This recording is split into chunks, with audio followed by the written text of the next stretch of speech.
लक्ष्मण जान की, जय बोलो हनुमान की।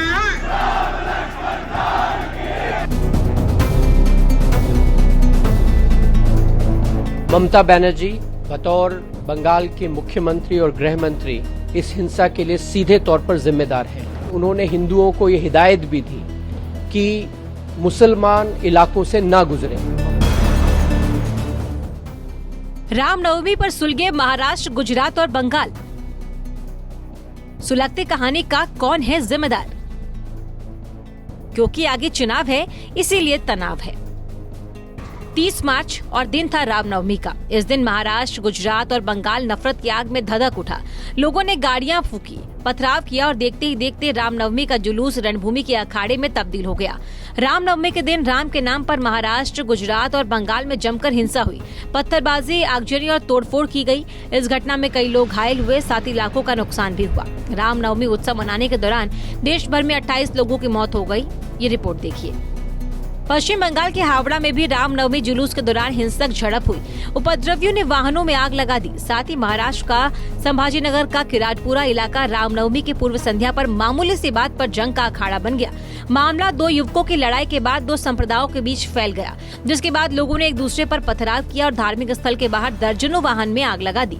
जमकर तोड़फोड़ भी की गई। वहीं गुजरात के वडोदरा में भी रामनवमी के मौके पर पत्थरबाजी की खबर सामने आई है। बताया गया कि फतेहपुर रोड एरिया में कुछ शरारती तत्वों ने शोभा यात्रा पर पत्थर फेंके। इस दौरान कुछ गाड़ियों में भी तोड़फोड़ की गई। मौके पर पुलिस बल तैनात है। रामनवमी का रणभूमि धीरे धीरे सियासी अखाड़े में तब्दील हो गया।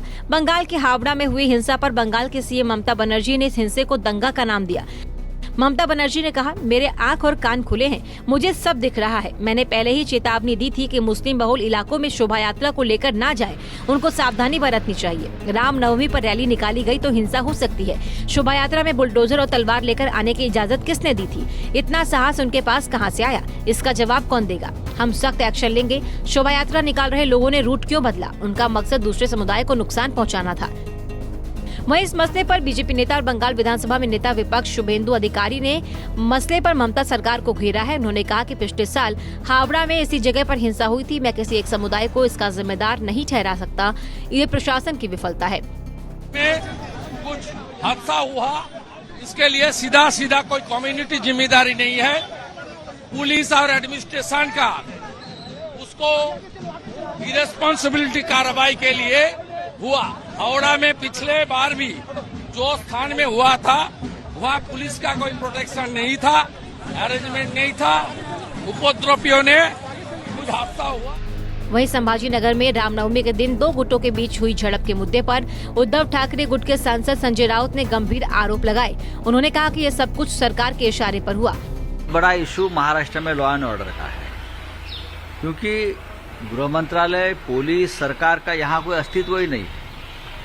आप देखिए कहाँ है मुख्यमंत्री, कहाँ है गृह मंत्री। जिस तरह से संभाजीनगर में बिना वजह दंगा हो गया, ये इसलिए हुआ, कराया गया। वहीं रामनवमी पर हंगामे पर विश्व हिंदू परिषद के कार्यकारी अध्यक्ष आलोक कुमार का भी बयान सामने आया। उन्होंने कहा कि मुस्लिम हिंसक होंगे तो प्रतिक्रिया भी आएगी। सबको सचेत होना पड़ेगा, क्योंकि राम जी का जन्मदिन था। शोभा यात्रा निकाल रही थी, किसी के विरोध में नहीं निकाल रही थी, किसी से युद्ध करने के लिए नहीं जा रही थी, भगवान के जन्म का आनंद मना रही थी। पर एक संप्रदाय में इस तरह की भावनाएं भड़काई जाती हैं, भड़काई जा रही हैं, जिससे वे हमारे जुलूसों पर हमला करते, हमारी शोभा यात्राओं को रोकने का प्रयत्न करते, इस बात की जिद करते हैं कि किसी मस्जिद के सामने या ईदगाह के सामने की सड़क, उस सड़क से यात्रा ना गुजरे, या यात्रा गुजरे पर ढोल धमाका ना हो। ऐसी जिद अनुचित है। लोकतंत्र में जहां सबको अपने धर्म के पालन का अधिकार है, अपनी धार्मिक यात्राएं भी निकालने का अधिकार है, सार्वजनिक मार्गों से जाने का अधिकार है, और पुलिस की ये जिम्मेवारी है कि वो उसकी रक्षा करे। इस अधिकार की रक्षा करने के बजाय दिल्ली में तो शोभा यात्रा निकालने की अनुमति ही नहीं दी गई। मैं समझता हूं कि सरकार को इस प्रकार की हिंसक गतिविधियों के आगे झुकना नहीं चाहिए। अपने कर्तव्य और राजधर्म का पालन करना चाहिए। जहां कहीं भी धार्मिक जुलूस पर हमले होते हैं, पथराव होता है, तो सख्त से सख्त कार्रवाई होनी चाहिए। मैं विश्वास भी करूंगा और अपेक्षा भी करूंगा कि गुजरात, महाराष्ट्र और बाकी भी जहां जहां इस तरह की घटनाएं हुई हैं, वहां दोषियों को पकड़ा जाएगा, जांच पूरी करके मुकदमे से दंड दिया जाएगा। और मैं ये भी मुसलमानों से कहना चाहता हूं कि वह इस देश के बराबर के नागरिक हैं, पर अगर वह असहनशील होते जाएंगे, हिंसात्मक और आक्रामक होते जाएंगे, तो उसकी प्रतिक्रिया भी होगी। वहीं रामनवमी की रैली के दौरान एक निलंबित भाजपा विधायक टी राजा सिंह ने मुसलमानों को निशाना बनाने और हिंसा की धमकी देने वाला एक अत्यंत भड़काऊ भाषण देने से पहले एक ड्राइवर को हैदराबाद, तेलंगाना में एक मस्जिद के सामने जानबूझकर रुकने के लिए कहा और राम लक्ष्मण जानकी के नारे लगाए। गाड़ी रोक रहे हैं, ये गाड़ी रोक दे, गाड़ी रोक।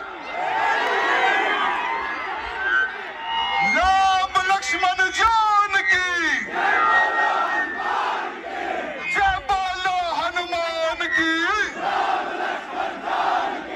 राम लक्ष्मण जानकी। जितने भी मेरे हिंदू भाई बंधु मेरे नजर के सामने हैं, मैं आप सबको प्रणाम करता हूं।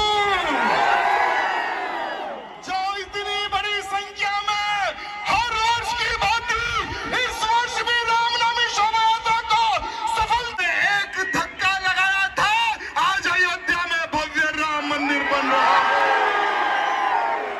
अरे आने वाले समय में एक और धक्का लगेगा, मथुरा में भी भव्य मंदिर बनेगा।